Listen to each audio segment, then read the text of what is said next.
आज योगी आदित्यनाथ ने बंगाल की कानून व्यवस्था, महिलाओं के खिलाफ अपराध, हिंदुओं के त्योहारों पर पाबंदी और मुस्लिम तुष्टीकरण जैसे मुद्दे उठाकर ममता बनर्जी पर तीखे हमले किए।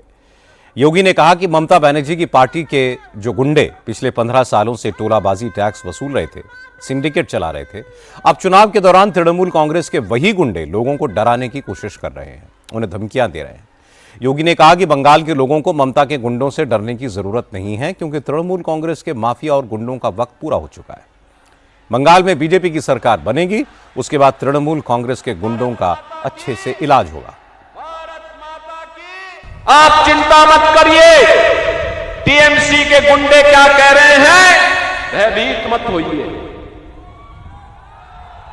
कोई माफिया क्या कह रहा है, उससे भयभीत होने की आवश्यकता नहीं।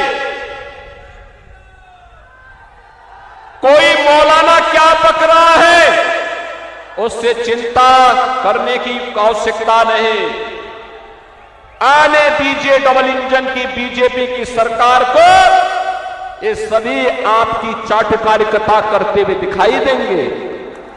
आपके लिए बंगाल की सड़कों पर झाड़ू लगाते हुए दिखाई देंगे ये सभी लोग, और इसलिए चिंता करने की आवश्यकता नहीं। देखो ना, यूपी में कितना परिवर्तन हो गया, वहां किसी सड़क पे कोई नमाज नहीं पढ़ सकता,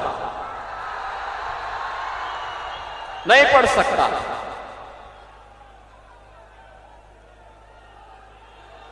वहां पर्व और त्योहार शांतिपूर्ण तरीके से मनाए जाते हैं, कोई अराजकता नहीं, कोई गुंडागर्दी नहीं। हर बेटी और बहन को सुरक्षा की गारंटी है।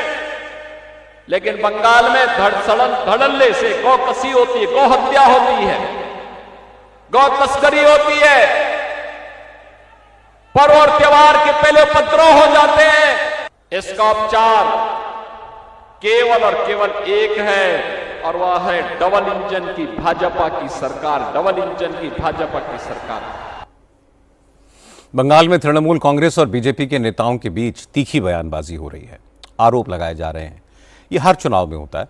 बड़ी बात यह है कि बंगाल के हर इलेक्शन में कैंपेन के दौरान हिंसा की खबरें आती थीं, इस बार ऐसा नहीं हो रहा है। कार्यकर्ताओं के बीच हल्की फुल्की नोकझोंक की घटनाओं को छोड़कर कहीं से कोई बुरी खबर अभी तक नहीं आई है।